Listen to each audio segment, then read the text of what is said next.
Bien, pues muy buenos días, buenas tardes, buenas noches, depende a la hora en que tengan oportunidad de ver y o escuchar este capítulo de podcast de este concepto que se llama Aetrix. Agradecemos a la Universidad Cuauhtémoc por darnos el espacio en su cabina. Soy el arquitecto Alberto Sánchez López y me complace muchísimo tener aquí, compartir micrófonos con un muy buen amigo y un colega muy respetado por la comunidad aguascalentense y también por mí. Gracias. A título personal, el doctor Carlos Hernández Velasco. Carlos, qué gustazo tenerte. Muchísimas gracias por la invitación. Tengo muy buenos y gratos recuerdos de esta universidad en la que tuve la oportunidad de dar clases hace algunas décadas, y me da mucho gusto regresar. Yo creo que también estos muros te extrañan. No te digo que los chicos, porque ya no son los mismos. Ya no son chicos. Pero yo creo que los muros, como sabemos, siendo arquitectos, los muros y las piedras tienen memoria. Y seguro te saludaron a bien ahora que pasabas por estos pasillos. Me voy a tomar la libertad de darle lectura breve, porque la semblanza del currículum del doctor es muy extensa. Entonces voy a ser breve para poder charlar lo más ampliamente posible. Es doctor en estudios urbanos por la Universidad de Glasgow en Escocia, así como maestro en arquitectura especializado en vivienda por la Universidad McGill en Canadá. Es arquitecto por la Universidad Autónoma de Aguascalientes. Ha cursado diversos diplomados en Derecho Urbanístico, Gobernanza y Políticas Públicas y Administración Pública y Planeación. Ha participado en delegaciones mexicanas oficiales en España, Estados Unidos, Holanda y Kenia. Wow. Recibió el Premio Nacional de Vivienda por una vivienda de interés social para personas con discapacidad, así como el Premio Estatal de Vivienda aquí en el estado de Aguascalientes. Recientemente publicó el libro, el cual tenemos aquí en nuestras manos y vamos a platicar de él. Ciudad Cercana, el despertar del potencial dormido de las ciudades mexicanas. Entre otras publicaciones, además, se cuentan capítulos de libros como Centro Histórico de la Ciudad de Chihuahua, Espacio Educador en el siglo XXI, y en New Millennium, Studies in Revisited, ayúdame con la... Revisited Studies. Revisited Theories y Redefined Praxis, lógicamente en otro idioma. Sí. Rápido, digo que ha trabajado como director del Instituto de Planeación Integral de Chihuahua, en plan director de la Agencia Municipal de Planeación del municipio de Aguascalientes, otros cargos también en este mismo instituto, consultor del Observatorio Ciudadano de Transparencia de Aguascalientes. Vaya, no acabo, entonces vamos a dejarlo allí, vamos a platicar de lo tuyo, Carlos. Ciudad, ¿por qué te empezó a interesar la ciudad?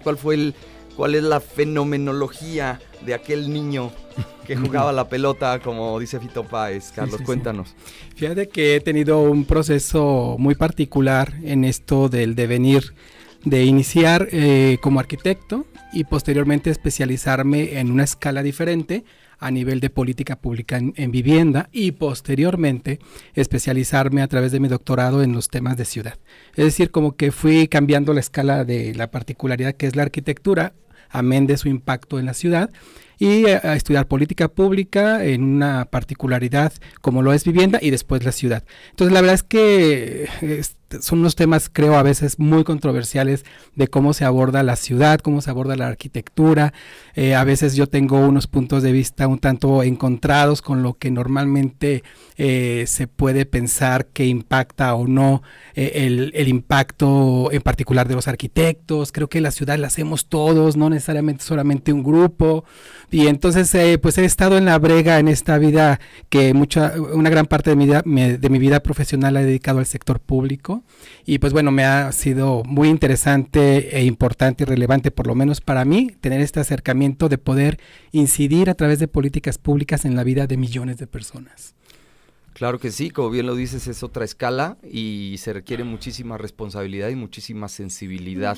La parte humana de la ciudad, Carlos, la verdad es que de la era industrial para acá nos hemos ido deshumanizando en muchísimos temas. Hemos perdido rituales porque hemos perdido espacios públicos, o hemos perdido espacios públicos porque hemos perdido rituales, no lo sé.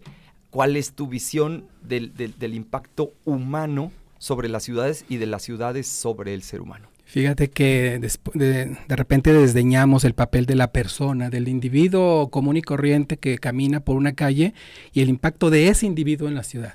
Y lo que además me parece triste, que el resultado que hoy tenemos como ciudad ha sido producto de la planeación que hemos desarrollado. No es un resultado la ciudad en la que hoy vivimos, y no me refiero solamente a Aguascalientes, sino a nivel mundial, pero particularmente en ciudades de lo que le llaman ahora las economías emergentes, donde las ciudades las construyen las personas. Hay un centro de estudios, el John F. Kennedy, en la Universidad de Harvard, si no me equivoco, que publica casi anualmente un estudio que se llama La vivienda en México. Y entonces, por lo menos en los últimos reportes que yo leí de ese estudio, que se publica de repente, no todos los años, decía que el 94% de todo el stock de vivienda en México, todo el stock de vivienda, lo habían construido las personas solas. De ese 94%, la mitad la habían construido por lo que se le llama ahora autogestión o autoconstrucción. La otra mitad de ese 94%, esas familias habían contratado un albañil, un maestro, y solamente el resto, el 6% de todo el stock de vivienda en el país, en México, había tenido la participación de un profesional, ya sea un arquitecto o un ingeniero. Y el otro 3% era producto de un fraccionador o un desarrollador. ¿Esto qué quiere decir? Que bueno, que en México las personas saben construir, o al menos construyen, ¿no? Independientemente de la calidad, digamos, la forma, la estética, lo que sea, pero las ciudades las construyen las personas. Y desafortunadamente, a partir, digamos, como tú lo mencionas, de la revolución industrial, hemos empezado a compartimentar las ciudades a través de procesos de planificación, que la verdad me parece que, con sus aciertos y sus errores, el resultado es que tenemos una ciudad segmentada desde la institución, desde la institucionalidad. Los programas de desarrollo urbano en este país han decidido, muchas veces por un grupo muy pequeño de personas, han decidido dónde deben de estar ciertas actividades, dónde deben de vivir ciertas personas, de acuerdo a sus niveles socioeconómicos, y entonces hemos empezado a compartimentar la ciudad, y eso nos ha llevado a un fenómeno de expansión. Lo que le llaman en inglés el sprawl, donde después se convierte sumamente cara. Escuchaba el podcast de la semana pasada en el que ustedes estaban y hablaban mucho de esto, de los costos de la ciudad, y siempre hablamos de que a medida de que la ciudad crece se vuelve más cara, pero no tenemos el dato. ¿Qué tanto más cara? ¿Cuánto es más cara? Y de repente hay otros conceptos como que se aborda que la solución de una ciudad es densificarla. Yo estoy en desacuerdo con eso. Yo pienso que la densificación es un resultado, pero es un medio, pero no debería ser el objetivo que se busca, porque ante la pregunta, ¿cuánto densificamos? ¿Cuál es el número? ¿Cuál es el número que nos podría determinar que una ciudad está correctamente densificada o tiene un punto de equilibrio? Por supuesto hay referencias. La ONU dice que la densificación sustentable pues debería de rondar los 150 habitantes por hectárea. Eso dice la ONU, con ciertas características del tamaño de manzanas, etcétera, etcétera. Entonces, si la meta es densificar, o la meta es construir ciudades para las personas, ¿verdad? Como es lo que en muchas teorías se promueve en la actualidad, pero en la realidad es muy difícil transformar esa teoría, esas ideas, esas aspiraciones a través de los instrumentos de planeación para que eso se vuelva realidad. Ahí está, yo pienso, el reto. La idea de cómo queremos una ciudad está muy trabajado, está muy masticado. El tema y la dificultad y la barrera se encuentra, desde mi punto de vista, en cómo eso lo transformamos en una normatividad que incentive y que promueva que eso ocurra, y no que la normatividad te promueva una ciudad dispersa, extendida, segmentada, donde es evidentemente extremadamente caro mantenerla y la seguimos creciendo. Si no tenemos los recursos suficientes para mantener la ciudad que ya tenemos, ¿por qué nos damos el gusto o el atrevimiento de seguirla creciendo cuando no está eficientemente mantenida en la actualidad? Oye, y como bien lo dices, todos tenemos como muy claro en el trazo mental, en la imagen idílica, quizá utópica, lo que pudiera llegar a ser una ciudad. Pero ¿qué crees? Que llega el capital, y el capital, muy a su manera, ordena y desordena con prioridades muy únicas. Es que es uno de los temas también controversiales. ¿El capital es el culpable de la ciudad que tenemos? ¿O quién es el culpable si es que tuviésemos que buscar un culpable? ¿Dónde construyen los capitales en términos de suelo urbano? ¿En dónde construyen? Donde la norma les permite construir, teóricamente. Sabemos que de repente hay cosas que ocurren que son un tanto cuanto extrañas, pero normalmente construyen donde hay un uso de suelo, donde hay un plan de ciudad que dijo que allá en la orilla se podía construir un fraccionamiento de interés social. Entonces el capital llega, como tú lo mencionas, y construye. ¿Qué pasaría si hubiera incentivos tales que el capital construyera donde más le conviene a la ciudad, donde más le conviene al modelo urbano? Hablamos mucho de densificación, del perfil de la ciudad, de cómo se debería de ver la ciudad, pero no pensamos que ese es el medio a través del cual vamos a llegar a construir la ciudad que deseamos, la que hemos visualizado. Una ciudad donde tú puedas, como lo dice el libro, vivir de manera cercana a donde haces tu actividad cotidiana. ¿Qué tenemos que hacer para que eso ocurra? Y no es que nunca ha ocurrido, por lo menos en México o al menos en Aguascalientes. Muchas personas cuando eran jóvenes, eran niños, iban caminando a la escuela. No había ese problema de que si pasaban la calle y había un montón de carros que no iba a pasar la calle o a cruzar, aun y cuando fuese a la primaria. Muchas personas iban caminando a la iglesia, a la carnicería, al doctor. Ese barrio lo perdimos cuando se supone que ya sabíamos planear ciudades. Entonces planeamos ciudad, pero la planeamos de tal forma que dejamos ir el barrio. Y entonces ahora las grandes teorías, entre comillas, nuevas, lo que buscan es regresar al barrio, cosa que ya teníamos, y como dicen en la tele, y lo dejamos ir.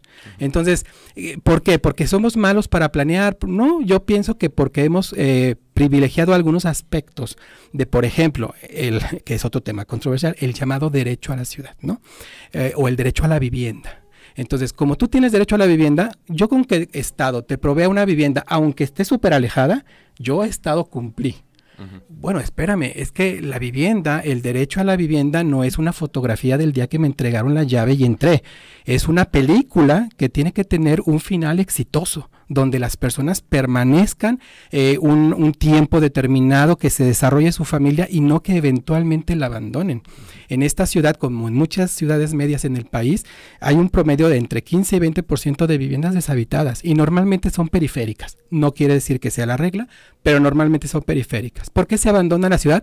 Porque no está cercana al lugar donde las personas van a la escuela, van a visitar al médico, van al parque, etcétera. Se vuelve muy cara y al mismo tiempo a la ciudad se le vuelve muy caro ese fraccionamiento porque hay que llevarle servicios, recogerles basura, llevarle la patrulla, el alumbrado público, el agua, etcétera, etcétera. Entonces la verdad que creo que el tema, más que un tema que no lo estoy desdeñando ni mucho menos, pues digo, yo soy arquitecto, el tema no es necesariamente el modelo arquitectónico, cómo se ve la ciudad.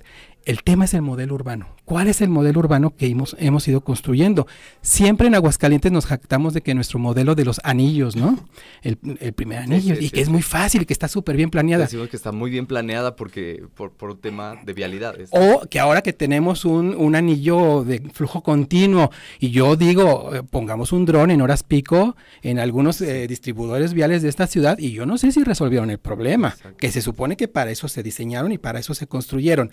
Entonces, pienso que deberíamos de pensar más que en las soluciones específicas, que de hecho son muy importantes, pienso que debemos de pensar más en el modelo urbano que estamos construyendo. ¿Cuánto cuesta la ciudad? Si la ciudad, que de hecho lo es, que es un activo, lo quisiéramos vender, hay muchas ciudades, y no quiero decir que Aguascalientes sea el caso necesariamente, pero tal vez, hay muchas ciudades que no se venderían como activo porque son muy caras mantenerlas, ¿no? Si fuese un negocio, yo te vendo un terreno, es que hay una teoría que se llama las de las transacciones, y un ejemplo muy sencillo donde se aplica es cuando tú tienes un auto viejito que se va envejeciendo. ¿Cuándo lo vendes? Tú le tienes mucho amor a ese carro porque a lo mejor fue tu primer carro y ahí tuviste muchas aventuras y no sé qué. Pero ¿cuándo lo vendes? Cuando te resulta más caro tenerlo, ¿no? Que no tenerlo, entonces te deshaces de él. Entonces es lo que pasa cuando una persona llega a una vivienda, logra finalmente el sueño de su vida, tener acceso a una vivienda, pero resulta que está muy lejos, le resulta más caro tenerla que no tenerla, y entonces tiene que buscar otras soluciones. Y de repente existen estos fenómenos de asentamientos informales, de invasiones, etcétera, porque simple y sencillamente nos hemos perdido en el modelo urbano. Hablamos de densificación, no sabemos cuál es el número correcto, por lo menos en nuestro entorno. Y yo digo, cuando doy conferencias sobre el libro de Ciudad Cercana, etcétera, yo digo, si la meta es densificarnos, la ciudad más densamente poblada es la capital de Somalia, es Mogadishu, con alrededor de 360 habitantes por hectárea. si la meta sería la capital de Somalia debería ser exitosa, ¿no?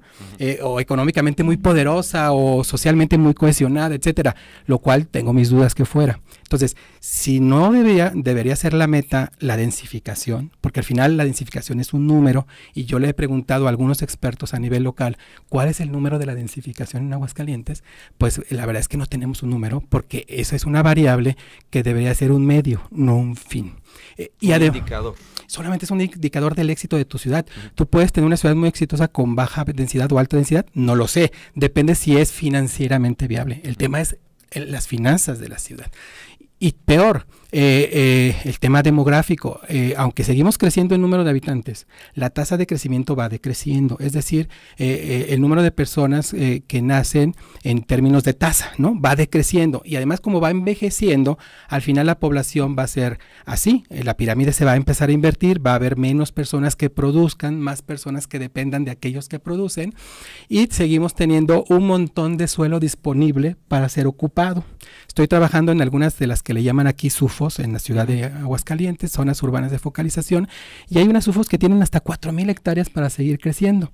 Pongámosles un número, hay una que tiene casi 4,000 hectáreas. Si nos vamos a los términos de los 150 habitantes por hectárea que dice la ONU que debería de haber en una ciudad para que fuese considerada sustentable, en esa zona SUFO cabe toda la población que va a crecer en esta ciudad en 30 años. Entonces nos sobra suelo. Entonces, ¿por qué seguimos promoviendo que se ocupe el suelo? ¿Y por qué no tenemos políticas públicas que digan, oye, ya tienes una mancha urbana que no está eficientemente ocupada, que tiene vacíos urbanos, y de todas formas es más atractivo construir en suelo nuevo, en suelo en breña o afuera de la mancha urbana, incluso de manera discontinua, que la ley de asentamientos dice que debe ser el crecimiento contiguo, y no tenemos políticas públicas por lo menos tan atractivas para consolidar la ciudad. ¿Por qué se construye en la orilla? Porque es más atractivo, más fácil construir afuera. ¿Qué pasaría si fuera igual de atractivo, igual de fácil construir adentro de la ciudad? Claro. Y ese es lo que habla Ciudad Cercana. De eso habla. Ahí quiero ir justamente. Creo que de una manera muy orgánica ya entramos en el contenido de lo que es el libro de tu autoría, Ciudad Cercana. Lo muestro, aunque bueno, nos dices que sí está en algunas tiendas en digital. Sí, está en Amazon, okay. Y ahí lo pueden encontrar. Ciudad Cercana, el despertar del potencial dormido de las ciudades mexicanas. ¿Cuál es? Un poco de spoiler, por favor. Bueno, ¿cuál es el potencial dormido de las ciudades? El libro, y así lo inicio en el primer apartado del libro, habla de mi experiencia personal en tratar de planear ciudades, ¿no? Que la verdad es que es demasiado, digamos, soberbio, incluso decirlo. Pero bueno, a Dios, ¿no? No, bueno, pero me ha tocado estar en ese juego de tratar de incidir a través de política pública. Entonces, yo he tenido la fortuna de trabajar en ciudades como Aguascalientes, Monterrey y Chihuahua en diseñar y participar en la elaboración de planes. Y claro que después de 15, 20 años de estar en esto, pues uno mismo tiene que reconocer qué hizo más o menos bien, pero también qué hizo más o menos mal o muy mal, etcétera. Y eso es lo que plasmo en el libro. No es una novela, no es nada de eso, no es mi sentimiento sobre eso, sino es... No es un tratado de urbanismo. No, tampoco, simplemente es las experiencias, pero traducidas en política pública. O sea, y Ciudad Cercana es el nombre de una política pública que en la actualidad está vigente en la ciudad de Chihuahua, que aplica una serie de incentivos tanto fiscales como urbanos para que se construya y se consolide la ciudad que ya está urbanizada, en lugar o tratando de contrastar las ventajas que tiene seguir construyendo en la orilla. Y Ciudad Cercana lo que promueve desde hace 5 años en la ciudad de Chihuahua a través de reglamentaciones, leyes de ingresos, etcétera. Un reglamento en particular que se llama de Ciudad Cercana dice cómo a través de factores que de repente los escuchamos en la ciudad de los 15 minutos, ¿verdad? Y de Jan Gehrig. Bueno, pero en México, ¿cómo lo aplicamos en la realidad a través de la norma? Si no está en la norma no va a ocurrir, ¿no? Porque ahora todo está muy regulado, etcétera. El exceso de regulación también ha hecho que las ciudades se sigan dispersando. Entonces, Ciudad Cercana, en este libro, se titula así porque es el nombre de la política pública que se implementó en Chihuahua durante mi proceso de dirección del Instituto de Planeación allá. Y entonces habla de dos factores. ¿Dónde ocurre la ciudad, no?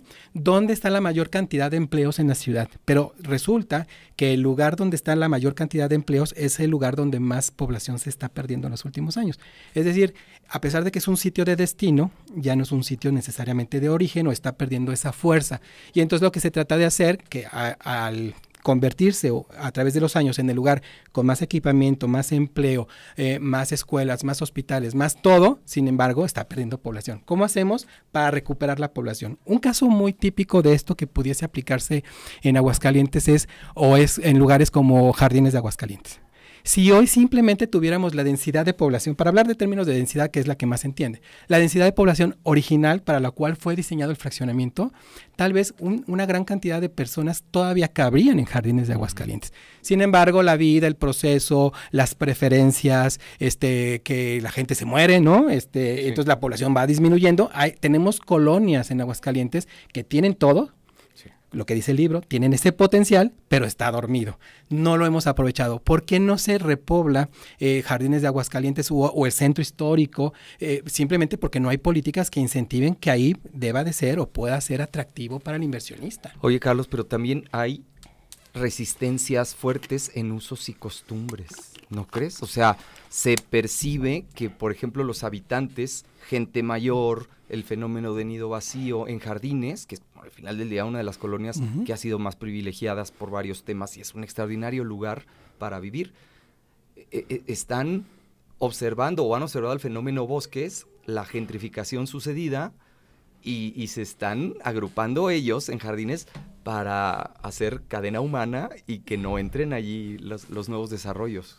Híjole, acabas de dar una palabra que también es toda una discusión. Yo no sé si deberíamos estar tan en contra de la gentrificación, de la forma en que se plantea, de la forma en que se plantea.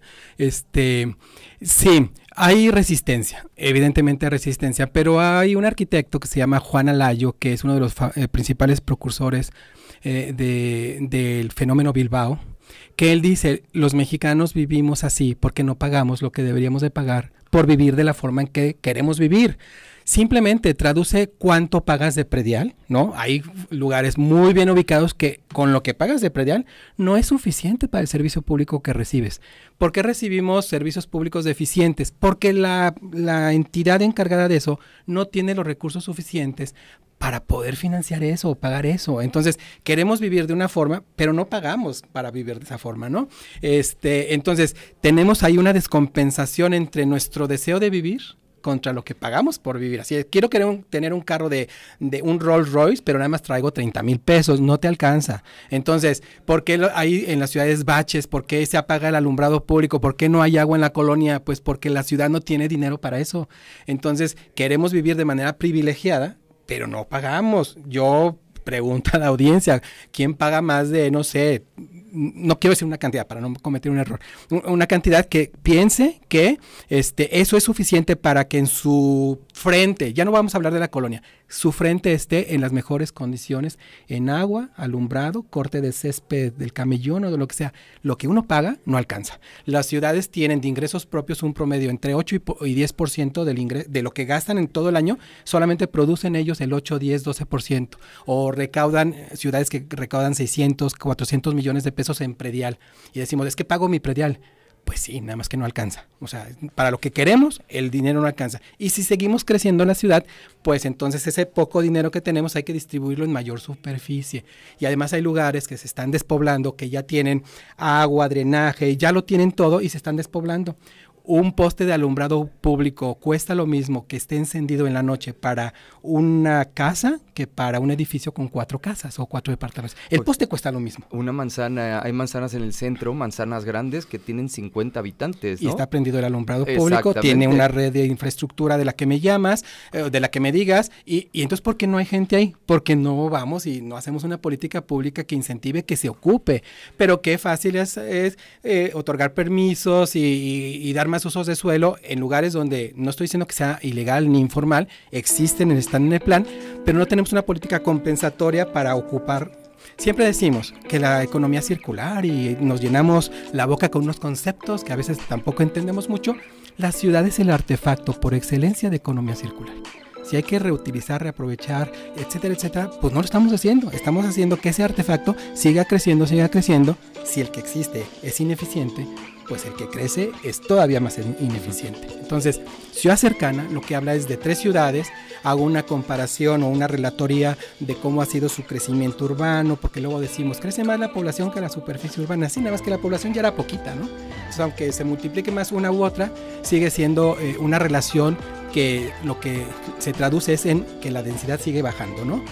Habla también del fenómeno de los vehículos privados, ¿no? Que en Aguascalientes de 1980 al 2020, que es el rango de tiempo que yo analizo, ha crecido su parque vehicular 11 veces, ¿no?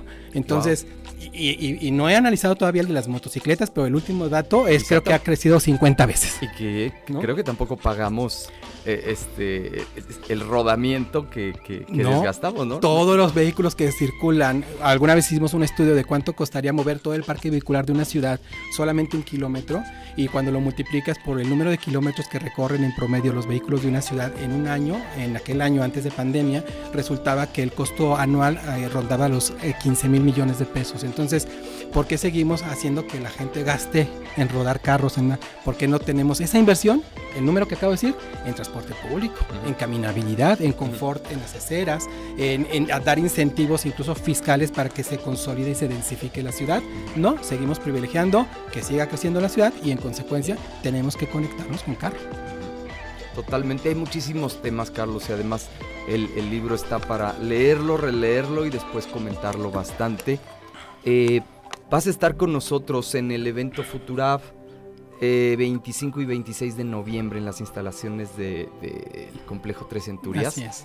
Complejo ferrocarrilero. Allí vas a dar una charla extensa sobre todos estos temas. Entonces, invitamos a todas las personas que nos están viendo y escuchando a que estén al pendiente de este congreso de 2 días, donde el doctor Carlos Hernández nos va a seguir ilustrando, esa es la palabra, sobre todos los temas de ciudad. Carlos, muchísimas gracias por haber acudido. Aquí yo también fui profesor de la Universidad Cuauhtémoc y también me encanta venir por acá a respirar estos aires. Y recuérdanos, por favor, cómo poder conseguir este libro y en qué plataformas. Sí, muchas gracias. Gracias por la invitación a la conferencia. Ahí estaré hablando de Ciudad Cercana y el libro lo pueden encontrar solamente en Amazon, ya sea Kindle o impreso en forma física también. Muy bien, pues muchísimas gracias a la audiencia, gracias nuevamente a la Universidad Cuauhtémoc y a este gran amigo y extraordinario colega, respetadísimo y admirado, pues Carlos, el doctor Carlos Hernández Velasco. Este es el proyecto Aetrix. Nos vemos en Futurab 25 y 26 de noviembre, Complejo Ferrocarrilero Tres Centurias. Gracias, que lo pasen muy bien. Gracias, Carlos. Gracias a ti, Alberto. Muchas gracias.